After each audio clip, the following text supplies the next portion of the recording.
Jason Georgianna here at Art of War MMA, and I want to show you a couple of ways you can use your lead leg for kicks, and these are based off of the jab cross that I showed you in the last video. Now we can sort of link them together. So the first one I'm going to show you is actually just a way of countering a jab and then countering with an inside calf kick with your lead leg. And so, for example, if Andrew was throwing jabs at me, okay, so throw some jabs, I can easily just parry these jabs with just a very small motion of my hand, right? There's several boxing counters I could use, right? I could come over the top, I could slip inside. What we're going to do is we're just going to slip inside and throw a calf kick, okay? So feel free with your partner as you're practicing this, have them throw a couple of jabs and you can start to get their timing and so forth, right? So just throw a couple of jabs stepping in. Boom, every time he's jabbing, right, he's taking that little step.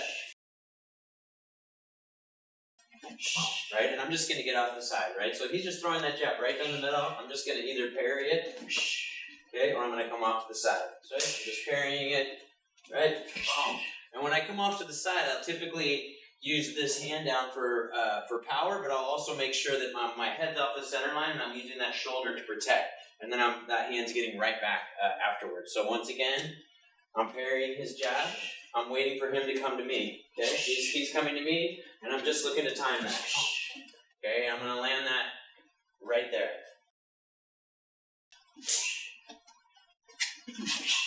Okay, so I'm slipping his punch, and I'm landing that calf kick. Over time, those calf kicks can get really debilitating. Sometimes you hit the right spot, it sort of just disables their whole lower leg. Now let's look at like some offensive technique. Okay, so one of the favorite things that I used to like to do when I was fighting is I would throw the side kick, the left kick to the body. And that's really easy to throw off your 1-2. So you could throw it in this manner just by going 1, 2, and then pulling that 2 back, taking a little step like that, and then throwing that side kick. And it's just going to come at an upward angle. When you do the side kick, remember, I don't want to have my legs straight the whole time when I throw it. When I throw roundhouse kicks, I want to sort of think of just leading with my knee and then snapping. Okay, the other key detail on this is I got to get my head off the center line, right? Because a lot of times to generate power on kicks, you're using this motion, right? So your hands are dropped for a moment, but your shoulder's covering and your head's off the center line. Okay, so really basic. 1, 2. I'm just pulling that right cross back. I'm going to take a little step at an angle, right? And then I can even come right back with the right cross. Really simple stuff. 1, 2. Side kick, boom, and then I can finish with another 2. Another way that you could do this, you could throw the 1-2, step back, then you can simply pump fake that 2, pump fake that right cross, and use that to set up, okay? So for example, it could be something 1-2, and I duck out. If I notice he's circling this way, I can take a little step and pump fake that, and now I take my step, and I hit my kick, boom, and I throw my punch, okay? So it could be done in 2 separate sequences. 1, 2, okay? Pump fake, side kick, throwing my 2 again, okay? And again, obviously, if your partner had focus mitts, they could practice holding. With Dutch drills, typically you guys will both have gloves on, so you could just catch it with your gloves. So that's one of my favorite kicks. That body kick tends to nullify aggressive punchers. It's also effective when wrestlers are trying to shoot in and take your legs, because they'll just run right into that knee. Okay, lastly, let's look at a way we can go up top with the lead kick, okay? So now we're just going to do a teep to the face. So typically what I'll do is I'll have my partner hold it like they're holding an uppercut. He's just going to hold like this. He'll hold his hand. After I've thrown my 1-2, I throw my 1-2, I step back. I'm going to pump fake that. I'm going to take a little step with the right leg, and that comes up, right? So I pump fake, take a little step with the right leg, and I lean back and I flick it. So it's very different than like a push teep, right? Which would be pushing him forward, okay? Or pushing him forward like that, okay? I'm actually just pump faking that and snapping that. I'm going to do my 1-2 first. 1, 2, okay? I'm going to pump fake, and I'm going to snap kick, okay? 1, 2, I exit, I'm taking my time. I pump fake, and I snap kick, okay?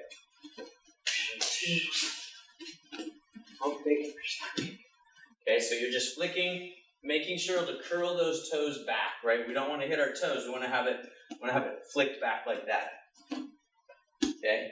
And a lot of times your head's far enough out of the way where you're not really at risk of punches. What I don't like doing is switching my stance and then kicking. A lot of people do that. I just think that makes it take a little bit longer. It's so much quicker to simply 1, 2, step and throw it, or 1, 2, and then if I decide that I want to throw it, I just pump fake.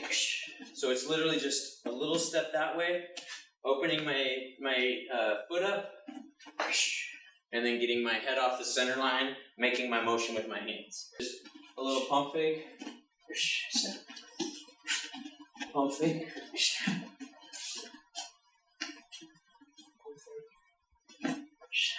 Alright, so you're leaning back as you throw it.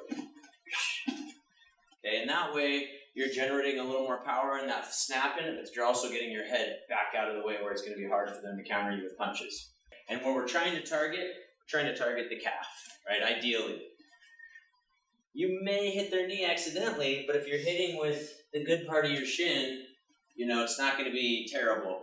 We just always want to be thinking we're putting the hard part of our shin on the soft, fleshy part of their calf or their thigh. In this case, their calf. These are drills you could either do as Dutch drills, where both of you are wearing boxing gloves and you use those gloves to catch, right? So you're able to throw your punches, you're able to use shin pads to throw kicks directly to each other's bodies and legs. You can also do these with Thai pads really easily, right? So I think either way, typically the way we're showing it here, you'd be using much less power, right? Because you don't want to brutalize your partner by drilling them with full power leg kicks. On the Thai pads, then you're able to use a little more power, but then again, that's not exactly like a human body. So I think there's benefits to using those Thai pad drills to practice these. There's also benefits to doing these as Dutch drills. Hey, thank you for watching this video. Again, this is Coach Jason here at Art of War MMA, and look in the future for more videos on striking, grappling, and strength and conditioning.